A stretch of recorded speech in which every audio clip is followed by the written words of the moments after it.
Buenos días. Esperemos que pronto comiencen a entrar.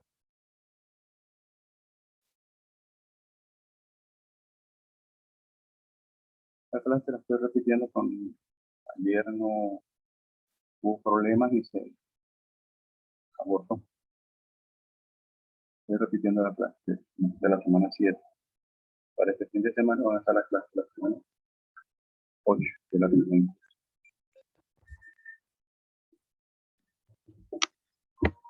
Esperando por estudiantes en este momento.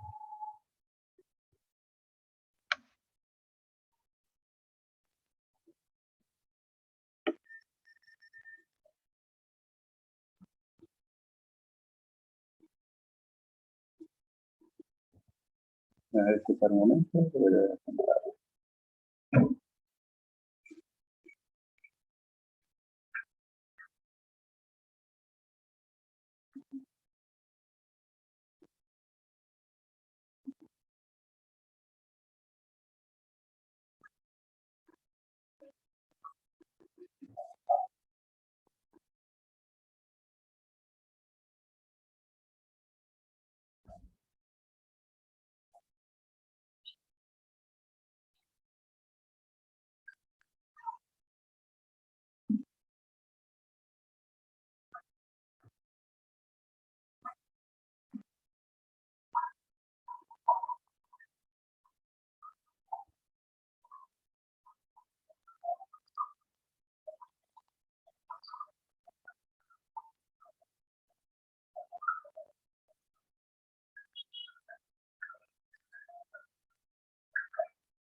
Acá.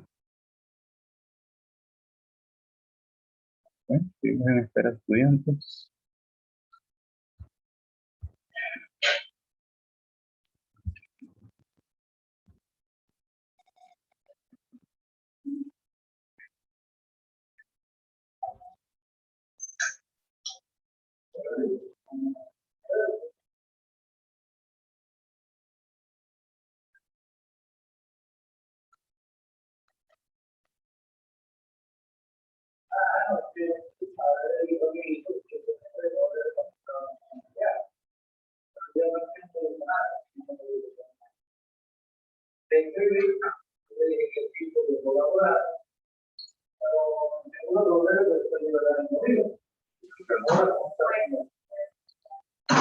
Pero entonces esta señorita no me contestó. La señorita Sumara. Debe estar durmiendo. Pues ella estuvo piso por piso buscando. Pero si yo le escribí, no me contesta. Aquí estamos. Pero yo no es que tengo los bolívares. Vamos, por ejemplo, una carnicería, y luego yo los derechos. ¿Entiendes? Si yo no tengo dólares, ¿qué hago? Es que lo que se está pidiendo es el monto equivalente a Ok, dólares. yo le dije que sí, aquí está. Señora, ¿cómo digo la pena? Bueno, mejor. Bueno, señor Bruno, en este momento voy a empezar una clase.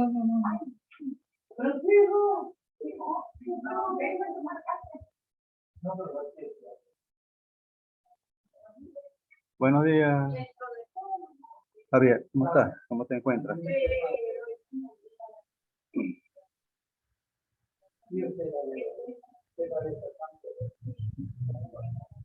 ¿Me escuchas, Javier?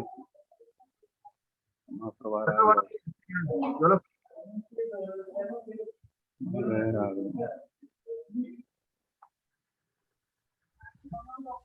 Buenos días.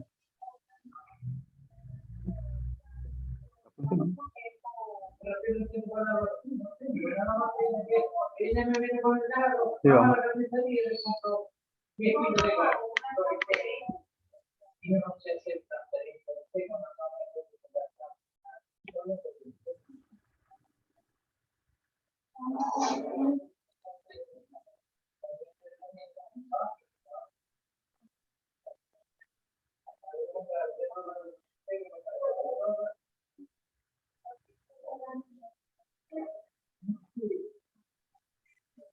Vamos a esperar a ver si me aparece alguien, ¿no?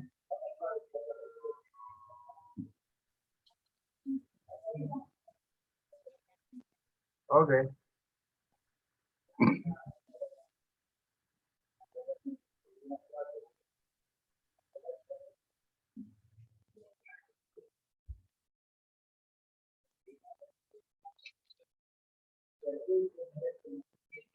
Este fin de semana, bueno, sé que estuviste ayer en la reunión, pero yo mencioné que para este fin de semana vamos a tener otra sesión, una continuación de lo que vamos a ver ahora.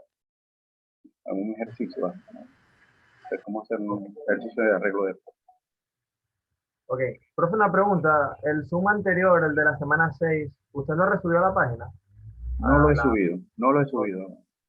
Eso sí lo estoy viendo. He tenido problemas con el internet, me está causando problemas para poder subir a YouTube, hacer la conversión y subirla a YouTube. Entonces voy a Claro. tratar de ver si lo puedo hacer, o sea, con un banner. Sí. Ah, bueno, porque Voy a ver ese es si con el WhatsApp, con los megas de mi teléfono lo puedo hacer. ah, bueno. Sí, Pues tengo porque que yo subir busqué eso. guía, pero Sí, no, pues tengo que subir eso y que lo necesitan para la primera parte del corte, del segundo corte. Por eso tengo ah, que subirlo hoy. Bastante, sí, eso. está bien. Me parece que estoy terminando de corregir unos exámenes que me faltan de electiva 6 para completar el segundo corte de ya, o sea, por lo menos corregir. Me falta cargarlo en la plataforma. Pocas. Pero bueno. Sí. Profesor, Dime. electiva 6 es presiones anormales. No, presiones anormales es la 5, creo. Ok, ya. Sí, Ahora, todo si es para caso de Maracaibo. Normalmente electiva 5 es presiones anormales. Electiva 6, en la actualidad es simulación numérica simulación de yacimiento. ok, Pero como ya. Porque en la cada, plataforma, ¿ah? Cada extensión, en la plataforma, ¿ah? Perdón, disculpe, no te oí bien. en la plataforma me aparece como electiva 6. No sé por qué. Ah, interesante. Bueno, lo que sucede, tú eres de Cabima o de Ojeda, o de aquí de Maracaibo. Nada, de aquí de Maracaibo. Mm, sí, de alguna forma, ¿qué pasó? En las electivas las agruparon. En- ahora, yo sí entiendo que alguien me dijo que estaba viendo presiones anormales como electivas, o sea, pero no sé si Ok, será de aquí o será de afuera. Un estudiante mencionó algo de presiones anormales que la estaba viendo. No sé si sería que estaba inscrito, pero en ocasiones lo que hace, como las electivas, en realidad son eso, materias que entran de pronto a cubrir son materias de agregar conocimiento, no son parte del pensum, sino que se complementan al pensum. Entonces, por lo menos electiva, personas normales puede aparecer como electiva 5, como electiva 6, como electiva 4, de eso. O sea, todo depende cómo la quieras tomar. O sea, no ok, hay, no hay una posición definida para ello. Básicamente lo que sí es, por lo menos en simulación numérica, porque ya es una materia que es compendio de muchas cosas que ya se vieron. Entonces es preferible que esté lo más lejos, más atrás dentro del pensum. Hay otras, por lo menos impresiones anormales, o sea, con la parte que lo pudieras ver cuando estás viendo Perfo 1. Y Perfo 1 la ok, estás viendo en el séptimo, creo que es. sí, Entonces, lo ideal sería ver presiones anormales al paralelo con Perfo 1. De cualquier manera, puedes ver también con Perfo 2. ya, Bien. Entonces, por eso te digo, o sea, es cuestión de ver, o claro, y lo otro es la parte de que no es una, con ella realmente el orden no es tan relevante. Pues te Ok. digo, puede tener cualquiera, puede ser cualquiera. Puede ser la electiva 3, 4, 5, 6. Ah, bueno. Y en el último semestre lo que hicieron fue que casi todas por lo menos el semestre pasado, hubo gente que cursó electiva 6 conmigo, y básicamente para los efectos de esta extensión, que era Ojeda o Cabim, ellos era en electiva 5 o electiva 4 con otro nombre. No, eso te digo todo. Así que, Ya. Ah, bueno. pero el asunto es el aula donde estás viendo la materia. Ok. O sea, no el nombre tanto de la materia, sino que tú estás viendo electiva, por decirlo así, 6, como se llame, en un aula específico. Ok, ok.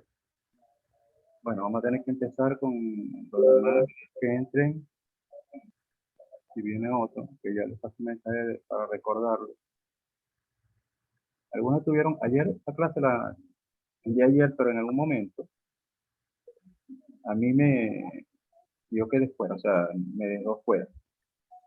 Porque inclusive un estudiante quedó como coordinador de la sesión. Ah, ok. Entonces Sí, yo dije, decidí, lo que estoy haciendo es repitiéndola. Por eso a lo mejor no están viniendo, no están entrando. Los que oh, estuvieron ayer la vieron completa, pero yo en un momento yo terminé, pero el sistema me sacó. Entonces no sabía si se había terminado o no. sí. Entonces, bueno, decidí volverla a dar hoy. Ok, ok. Entonces, a lo mejor por eso es que no haya entrado más nadie. Vamos a empezar con Sí, porque yo entré como a la 1:30 porque no tenía luz. Me llevó la luz fue como estaba. ya. Y no vi nada, pues.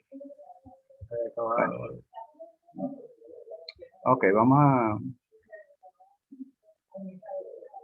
Espera un momentito.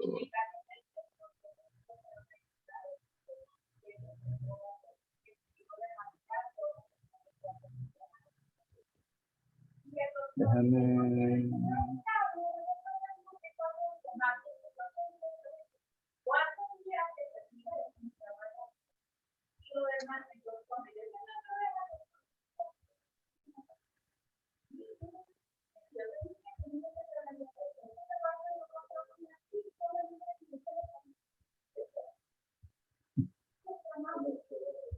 Bueno, bueno, las pruebas de interferencia de presión son uno de los tipos de pruebas transientes que hay. Yo en la primera clase, si me acuerdo bien, les mencioné que las pruebas de presión a nivel de pozo, podemos hablar de pruebas transientes y pruebas no transientes. Las pruebas transientes son aquellas que implican el registro de cambios en la presión que se está midiendo en el fondo del pozo con el tiempo. Es decir, yo bajo una herramienta a registrar la presión en el fondo del pozo. Cuando llego a la posición donde yo voy a hacer el registro, yo hago un cambio en las condiciones de flujo que tenga el pozo. Si está produciendo, puedo reducir la tasa de producción o puedo simplemente cerrar la tasa de producción. Si no está produciendo, puedo abrir la tasa de producción de ese pozo. Ese cambio, eso que está allí, ese efecto, o ese movimiento que yo voy a hacer con la producción, genera un disturbio, o por decirlo así, como un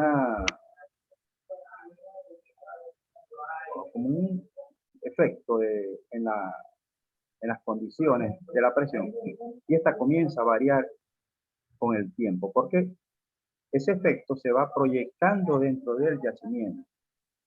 Entonces, la medida que los cambios de presión que van a ocurrir me reflejan las condiciones del yacimiento. Eso es lo que es una prueba transiente. Ok. Hay una prueba, ahora también hay las pruebas no transientes, que son las pruebas estáticas y las pruebas fluyentes, de las cuales ya hablamos también, que son simplemente medidas de la presión a diferentes niveles, en un momento con el pozo cerrado o con el pozo produciendo. Si el pozo cerrado es una estática, si el pozo produciendo es una fluyente. En este caso yo no voy a medir cambios en la presión transiente, sino que voy a medir cambios a nivel de cambios de presión en la columna de fluido mientras voy bajando la herramienta. En una prueba transiente la herramienta tiene que estar ya en el fondo para hacer la prueba. En una Ok. prueba no transiente, simplemente yo tomo la prueba mientras voy bajando la herramienta dentro del pozo. Entonces son dos cosas muy diferentes. Ok. Ahora, de las pruebas transientes, hay dos tipos básicos. Una prueba de restauración de presión o una prueba drawdown. También tiene su equivalente para inyectores. Es una prueba de inyección que pareciera una prueba build-up o restauración de presión. Y una prueba de abatimiento o también de follow, que es la equivalente a la prueba de drawdown. Pero eso estamos hablando en el caso de un pozo de inyección. En el caso de un pozo producto, estamos hablando de build-up y drawdown. Ahora, ¿qué es una prueba de interferencia? Una prueba de interferencia puede ser una prueba de drawdown o una prueba de build-up. Pero ¿por qué lo llamo interferencia y no lo llamo simplemente build-up o drawdown? Porque una prueba drawdown lo que busca es ver cómo me cambia la presión fluyente en el fondo del pozo por efecto del cambio o modificación de la tasa de flujo. Porque esas modificaciones son efectos y van resultantes de los cambios o las condiciones del yacimiento. Un build-up, lo que voy a ver es una prueba de restauración de presión. O sea, voy a ver cómo la presión tiende a volver a su volumen, a su condición normal o estática con el paso del tiempo. Y en ese caso, esa es su tarea. Pero una prueba de interferencia puede ser cualquiera de las dos. ¿Por qué? Porque yo lo que quiero ver es cómo lo que voy a hacer en el pozo donde yo teóricamente voy a tener como pozo productor o pozo generador del disturbio. ¿Sí? Ok. ¿Me oye? Sí, sí, yo lo escucho, profe. Ok. Lo que yo voy a ver en una prueba de interferencia es, yo voy a tener un pozo que va a hacer el cambio. ¿Ok? Donde voy a hacer el cambio de tasa de flujo. O cerrarla o abrirla. Pero los cambios de presión no los voy a medir allí. Los voy a medir en pozos que están cerca o relativamente alejados del pozo donde yo voy a hacer el cambio de producción. Y donde voy a medir la presión es en esos pozos, porque lo que quiero ver es en qué tiempo y bajo qué condiciones voy a registrar esa presión allá. El cambio que estoy causando aquí, ¿cuándo lo voy a ver allá? Entonces, se va a hacer un registro a partir de ese momento. Y ese registro me va a permitir determinar lo mismo que una build-up y un drawdown. Si yo hago un análisis convencional, como si fuera una prueba drawdown o una prueba build-up, la puedo ver. Entonces, pero, como digo en este caso, su tarea, su función es diferente. Porque lo que yo estoy tratando de ver ahí es en cuánto tiempo lo que yo hago aquí me afecta ya. Mientras que una prueba de drawdown o un build-up, cuando yo, como en el pozo que lo hago, lo que voy a ver es cómo la zona alrededor de ese pozo se ve afectada por lo que yo estoy haciendo. Entonces son dos criterios diferentes, pero como le digo, los tipos de pruebas básicos, normales que hay, son dos tipos. Drawdown o build-up. Puedo llamarlo prueba multitasa, que es una prueba donde yo hago varios cambios de tasa de flujo. Es una prueba drawdown múltiple, o puede ser una prueba build-up combinado con una prueba drawdown. Arranco con un build-up, después empiezo con una serie de pruebas drawdown. Ok. Esa es una multitasa, una isocoronal, una, bueno, tiene muchos diferentes. O sea, dentro de ingeniería se le da un nombre en función de lo que tú como ingeniero quieres estudiar. ¿Ok? Ok, Por eso digo, si es un build up, es una prueba build up. Si es un simple un drawdown, es una prueba drawdown. Ah, no, ¿quieres ver el efecto de este pozo en otro? Puede ser una prueba de interferencia, puede ser una prueba de pulso, ok, prueba, puede ser una prueba multitasa. Y una prueba multitasa también es una isocoronal. ok, ¿Por qué isocoronal? Porque los cambios de tasa de flujo se hacen a tiempos iguales. Pero en la multitasa, tú no lo haces a tiempos iguales, lo haces cuando tú consideres. Tú le puedes dar una hora y después de una hora cambias la tasa. En cambio, en una prueba isocoronal, tú dices, no, en la prueba de pulso, tú dices, no, vamos a esperar a que se estabilice y después cambiamos la presión, la tasa de flujo. O sea, son diferentes, son criterios, cada ingeniero la diseña de acuerdo a lo que está buscando ver. Las pruebas multitasa, o sea, cuando tú tienes varios cambios, el asunto es que tú tienes, cada cambio que hagas es un pulso adicional que tú estás generando. Entonces, eso te lleva a que la extensión que puede alcanzar la interferencia, el efecto, es mucho más lejano. Pero cuando tú quieres evaluar una área muy grande o varios efectos, varias cosas cercanas dentro del área de drenaje, pues puedes trabajar con una prueba de interferencia. O sea, multitasa, isocoronal, de pulso, como la quieras llamar. Una prueba de interferencia también puede ser una prueba de pulso. Y sigue siendo una prueba transiente.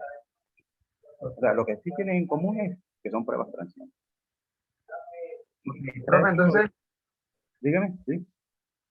entonces la interferencia como tal es para ver si hay, por decirlo así, una comunicación hidráulica entre la Exacto. área.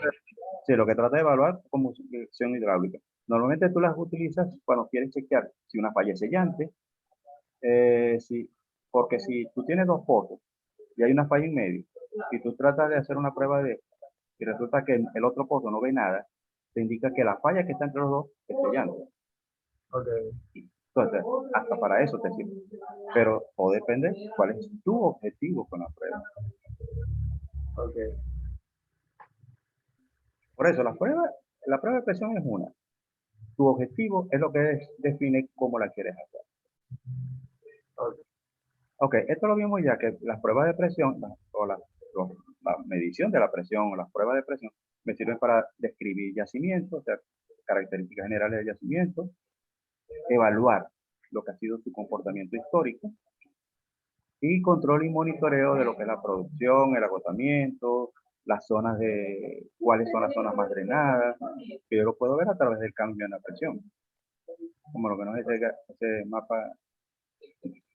Los mapas isobáricos de igual presión, básicamente se hacían con curvas, ahora son gráficos de este tipo, son gráficos de colores, ¿no? ok, Entonces, en una prueba de interferencia, ¿qué se hace? Para la prueba se abre un pozo a producción o se cierra y se registra la presión en uno o más pozos que se llaman observadores, que están ubicados lejos o lejos, o pueden ser a diferentes distancias del pozo donde estoy haciendo el cambio, para monitorear los cambios que van a haber en la presión que tiene ahí, a determinadas distancias. Se pueden utilizar para caracterizar propiedades del yacimiento en larga distancia y escalas mayores a la investigada por una sola prueba sencilla, por una prueba individual. Se emplean herramientas más sensibles. ¿Por qué? Porque los cambios que yo vería más rápidamente y de mayor magnitud en el pozo donde estoy haciendo el cambio, allá lo voy a ver más tiempo y en menor magnitud. Entonces, la sensibilidad, si yo puedo ver aquí cambios de 50, 60 libras por hora, allá posiblemente voy a ver 3, 4 libras por hora. Entonces necesito una herramienta que lea valores muy bajos, que sea muy sensible a los cambios en la presión. ¿Por qué? Porque los cambios de presión son menores mientras mayor Ok. sea la distancia de observación. Y por ende, el tiempo de duración de la, si yo en un pozo voy a hacer una prueba de 24 horas, posiblemente con una prueba de este tipo, yo necesito estar 72 horas para poder lograr lo que quiero ver. Esto más o menos explica lo que sucede. Si vemos, vamos a ver, mirar primero en general.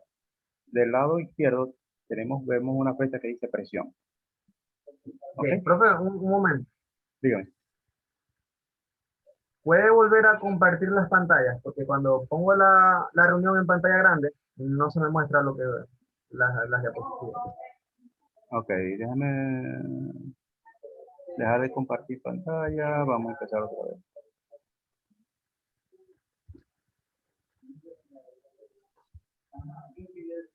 Ok, ahora sí.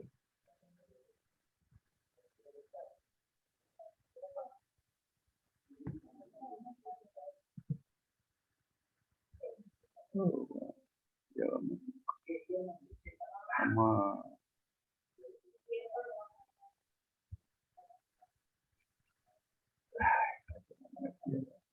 Se me enredó la cabeza.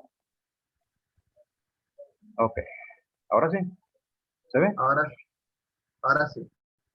Ok, fíjate el gráfico, ¿no? Del lado izquierdo tenemos presión. Tienes un rango, me está indicando de menor a mayor. O sea, por decirlo así, el menor valor va a ser hasta donde voy a llegar. El mayor es la presión normal del yacimiento. ¿Ok? El valor más alto. Abajo tienes el pozo del centro, un pozo más o menos ubicado a mitad de la lámina, y tienes otro pozo ubicado del lado derecho. Y abajo tienes una escala de distancia. O sea, lo que estoy viendo ahí, y voy a tratar de ver es cómo son los cambios de presión con distancia. Ok. ¿Ok? Arriba me dice presión original de la formación. Eso es lo que traduce. Original formation pressure. Distancia, pressure. Ok, fíjate lo siguiente. Allí se ven T1, T2, T3, T4. Es tiempo. Ok. Y ese es el tiempo desde el momento en que yo inicio. Si vamos al caso, debería haber un T0, que es donde se corta a nivel de la presión original de formación. O sea, en este caso estamos hablando de por decirlo así, un drawdown. Es decir, el pozo está cerrado, la presión está estática, está en la presión original, y yo voy a abrir el pozo a producción. Ok. Entonces, a medida que transcurre el tiempo, ¿qué es lo que veo? Que la presión en la zona cercana o sea, si vemos T1, a cierta distancia del pozo, después de cierto tiempo, el tiempo T1, la presión en el pozo que yo abrí es más baja. Lo veo por las líneas negras. Mientras que a cierta distancia de él sigue siendo la presión original. Cuando me voy a T2, veo que la presión en el pozo donde originé el disturbio es más baja aún, y el área en la cual ya sí está siendo afectada, la presión de formación es mayor, y así sucesivamente, es lo que estoy viendo. Entonces, por lo menos para el nivel T3, estoy viendo que ya estoy acercándome al observador, y para el tiempo T4 ya estoy afectando un área más allá del pozo observador. O sea que el pozo observador entre T3 y T4 es cuando va a comenzar a sentir los cambios en la presión. Entonces, fíjate lo que ha cambiado. Si tú ves al pozo que causó el problema, o que causó el disturbio, ¿cuánto ha cambiado la presión? Si tú lo ves por lo que ha bajado. Mientras que en el otro apenas va empezando a sentirse el cambio de presión. Entonces, fíjate que los cambios son más rápidos en el pozo que estoy generando el disturbio y más lentos en el pozo observador. Por eso que se hablaba de que se requiere, sean sensibles, menores. ¿Ok? Son menores, los cambios de presión son menores con la distancia.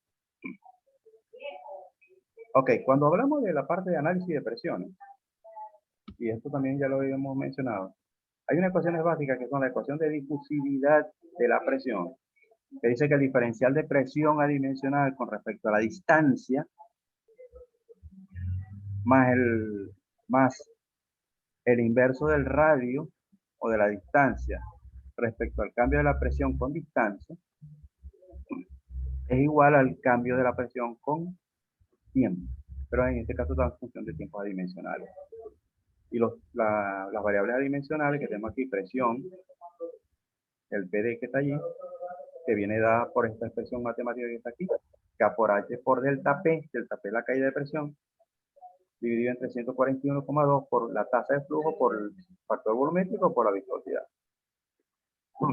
El PD, tiempo adimensional, que también lo tenemos en la ecuación de difusividad, que es 0,000264 multiplicado por la permeabilidad en milidarcy, la T en tiempo, que es el tiempo de duración que lleva la prueba. Eso dividido entre la porosidad, la viscosidad, la compresibilidad total y el radio del pozo que está causando el disturbio, no el pozo observador, al cuadrado. Y RD, que es la distancia.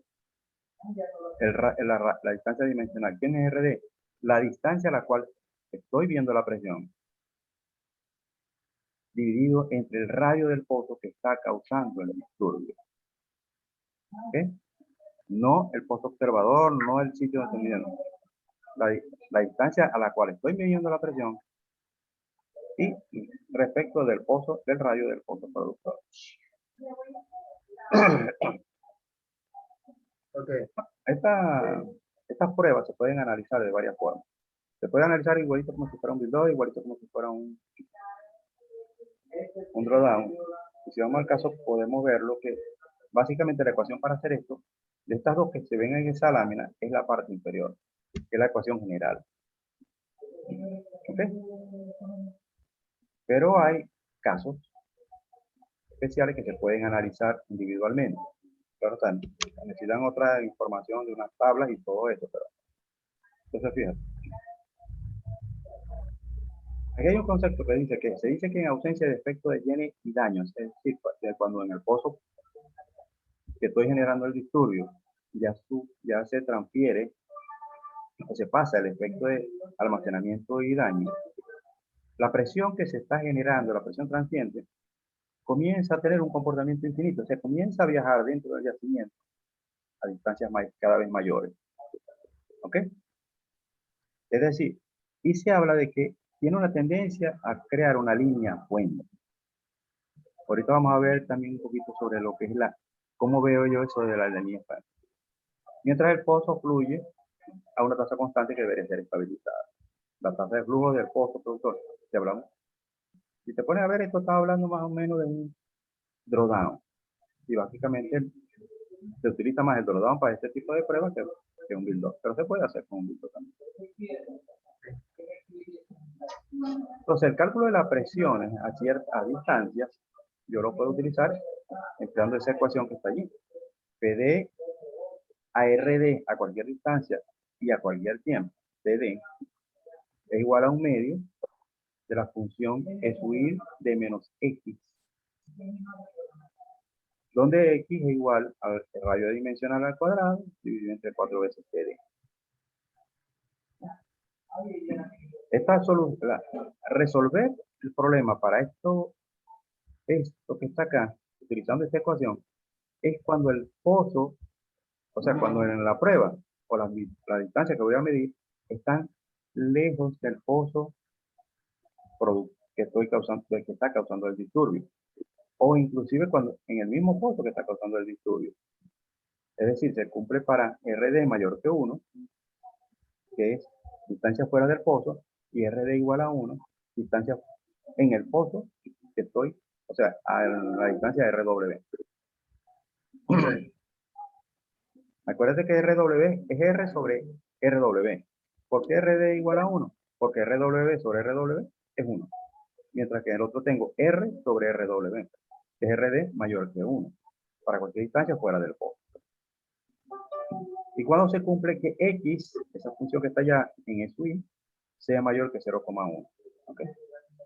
Ahora, si uno aplica comienza a solucionar esto para diferentes tiempos y distancias, resulta que al graficar todos los datos resultantes de presión me va a dar esta forma, lo cual indica que tiene un comportamiento lineal después de cierto tiempo, pero no lo tiene al principio. ¿Cuándo es el principio? Cuando hay el efecto de almacenamiento que viene. Ok. Entonces, bajo este caso, se puede, ¿cómo puedo linearizar o puedo calcular un valor más o menos constante para eso, más representativo para ese periodo? Es lo que se llama con la aproximación logarítmica, que es la primera ecuación que está aquí. Que yo la utilizo en lugar de la otra cuando RD sea igual a 1 y el PD sobre RD cuadrado sea mayor que 25 o que X sea menor que 0,1. ¿Sí? Como te digo, también lo puedo hacer utilizando la ecuación que está abajo. Ahora veamos lo de la línea fuente. Ramey trabajó para el análisis de pruebas de interferencia con diferentes tipos de pruebas. Y él, al graficar los datos, veía en un gráfico doble logarítmico que todas las pruebas de presión que tú hicieras tienden a tener una forma parecida a esta. Ahora, fíjense que aquí tenemos una curva, una parte curva y una línea recta en la parte superior. La línea recta en la parte superior, lo que es la continuación de la curva que está más abajo. Pues fíjense que si vemos la escala horizontal, en la parte de abajo voy 0, 1, 1, 10, 100, 1000, 10.000 y cuando me voy para arriba veo 10.000, 100.000, 1 millón, 10 millones, 100 millones. O sea que lo que estoy viendo es la continuación de la escala de abajo, pero mostrada arriba.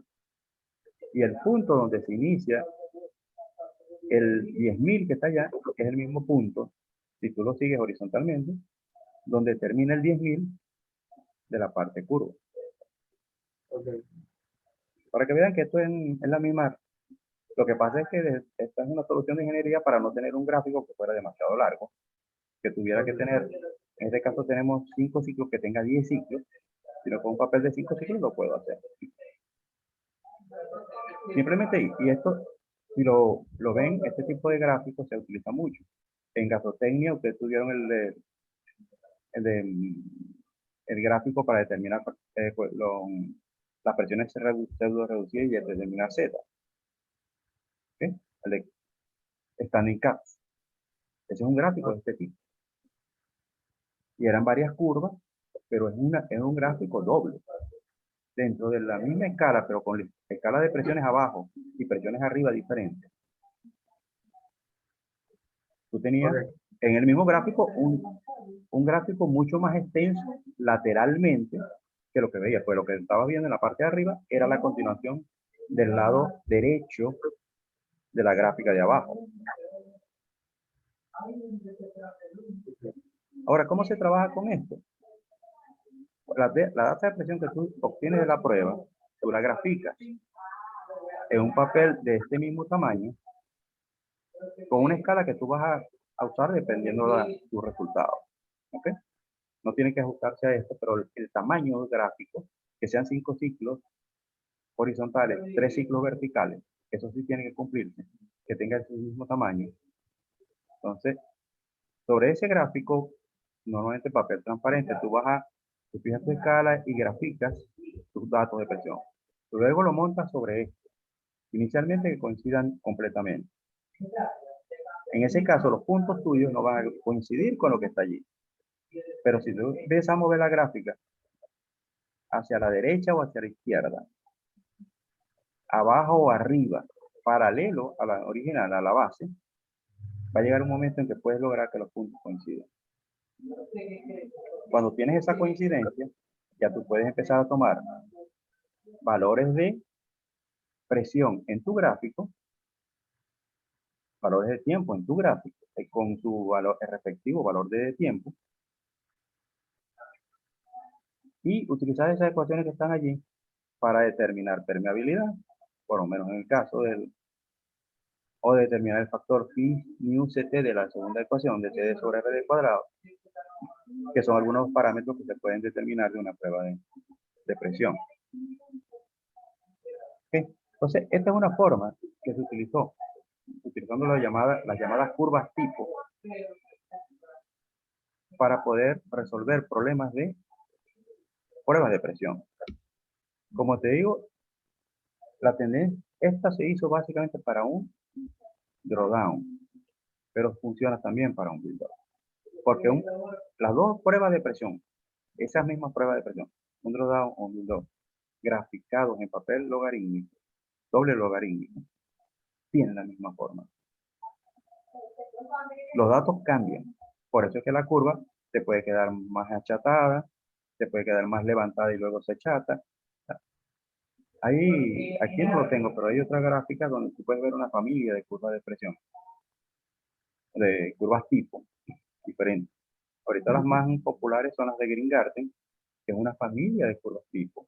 Y de esa familia de curvas tipo se derivó, o sea, se obtuvo lo que se llama ahorita actualmente derivada de presión, que son los mismos datos, pero derivando o hallando los diferenciales finitos entre los valores que forman esa gráfica, tú generas la curva de derivada de presión, que es una herramienta que se está utilizando mucho para evaluar pruebas de presión, con mucho más certeza y con mucho más detalle. ¿Por qué? Porque con la derivada de presión lo que hace es que te sensibiliza los datos y cosas que no ves normalmente en una prueba normal, hecha así con una simple curva tipo. Cuando tú trabajas con la derivada, puede darte indicación de algunas cosas, de algunas particularidades del yacimiento que no las ves en una prueba normal. Pero que si a esos mismos datos tú los trabajas como derivadas, puedes obtener mucha más información. Sobre todo cambios dentro del yacimiento que no son tan perceptibles. Pero eso es la función de la derivada. ¿De acuerdo? La derivada lo que toma en este caso es cambio valores, la diferencia de dos valores, nada más, para los efectos. O sea, por eso que se le llama de diferencia finita. Derivadas o diferencia finita. Okay. Bueno, esta presentación termina aquí. Podemos ver. Okay. Okay. Es un poquito, puede parecer un poquito complicado, pero no, el trabajar con esto es sencillo. Como le digo, el trabajar con este gráfico es simplemente hacer hacer una base que sea igual, donde tú puedas graficar para después tomar los valores. Eso sí tendríamos que trabajarlo. Posiblemente no vamos a trabajar con el gráfico porque es más complicado. Vamos a tratar de trabajar con las ecuaciones. Es mucho más sencillo para trabajar y, o sea, es sencillo para trabajar. El gráfico es mucho más sencillo, definitivamente.